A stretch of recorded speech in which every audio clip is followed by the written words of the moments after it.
Olly is a health and well-being expert. Now, your background is fascinating. Tell me a little bit about your sporting background. Well, I knew I was never going to be good enough to play a sport myself professionally, so the best thing I could do was support the people that could. So I'm an exercise physiologist by background. I trained at the English Institute for Sport, and I had the sort of joy of working with Benetton and Renault Formula One, with the drivers there, with the England rugby team, with some mountain bikers, and then finished up working with the British Olympic gymnast team, both male and female. You've taken the knowledge that you learned from that field and you're bringing it into the corporate world. What's your main goal at the moment? My goal is to help take all of the learnings that I got from working with athletes and say, hey, corporate athlete, you deserve just as much focus, just as much attention to make sure that you can perform at your peak. And your performing at your peak may be being able to get to the dance recital for your daughter or son. It might be making sure that you perform that presentation the best that you possibly can and learn the tips and tricks that we use with athletes so that they can perform on game day. Every time I went into the corporate world, having transitioned from the sports world, I was always amazed that the things that we know that work, the science has proved that work, we're not using in the corporate world. I'm going to put myself first, not because it's selfish, but actually my self-care plan is actually selfless, because I need to be in the best position I can to care for the people that need my care. My three-legged stool is about physical activity, it's about recovery, and it's about nutrition. Well, I used to use it for my athletes because obviously burnout in an athletic world is called overtraining. And there's a lot of examples where unfortunately athletes have just pushed themselves too much and they go over the edge and they don't perform well. Well, when I try and visualize with my athletes a three-legged stool, it's about, okay, which one of those legs is not quite on the ground? Where's that solid foundation? Because the three-legged stool with all three legs on the ground is really solid. But if one of those legs is slightly not on, the whole thing is unstable.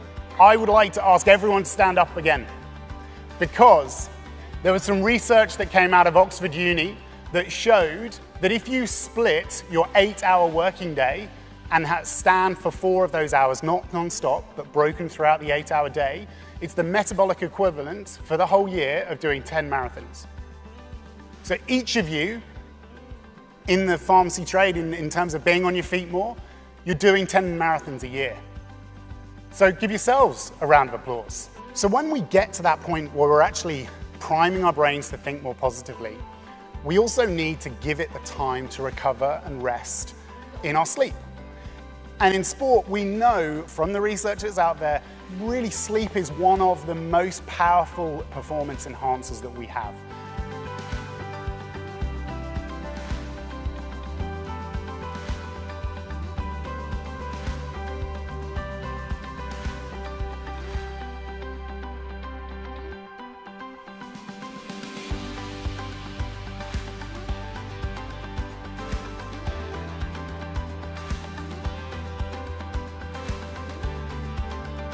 Gratitude is one of the most well-researched area of this, and I think in sport we do really well with it because we talk about either winning or learning.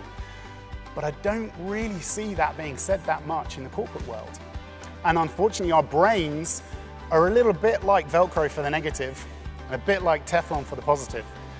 So if this happens to athletes that are having a team around them, like me, watching out for all of their vital signs, well, what about this one here? What about the corporate athlete? What about the executives that you look after? What about yourselves? What about everyone in your life? When we live a life that's in tune with our genetic code, our DNA, we tend to look better, chronic disease doesn't really snap us in the bum, and we generally live a better life. So we need to do things to try and nudge ourselves and remind ourselves to do things throughout the day. When we're sprinting away from this beast, our brain is imprinting those memories. And it means that our cognition is where it needs to be, and without intensive exercise, without hitting that lactate threshold, we cannot get the best out of our brains. We cannot get the best out of the ecosystem that is our body. When we get all of these things that are no longer causing us to run furiously around and burn all of that stuff up, and we just contain ourselves, and we have all of those chemicals inside us that are rotting us from the inside out. So it's so important that we use that fight or flight, we use that mechanism for good. When you get that shitty email, do you go and run a lap, or do you go and jump around or burn off any of that? You don't. It sits inside you and it melts you from the inside out. If that stressor is outside of your control, wash it away.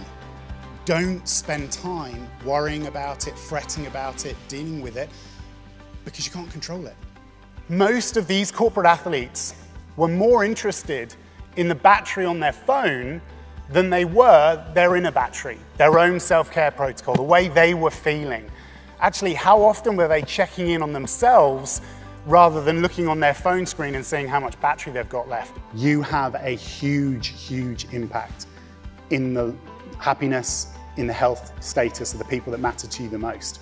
Adam Fraser talks about there are two types of people in the world. Some that light up the room when they walk in, and others that light up the room when they walk out. And I didn't want to be the latter for the people that I love the most in the world. These tricks and tips, I promise you, will have an impact on you and the people that you love around. We must do this for ourselves if we're going to do the right thing for the people we love the most. So I really, really hope that when you do get up in the morning and when you think about how am I feeling, when your feet hit the floor, take a second. Don't pick up your phone, because remember now it's not going to be near your bed. But think, check in with yourself. How am I feeling? How are the legs of my stool? Am I balanced? Do I have a good foundation? Can I care for the people that need me the most? Or do I need to focus on one of these areas and then commit to it? Thank you so much for your time. I really, really appreciate it, and have a wonderful conference.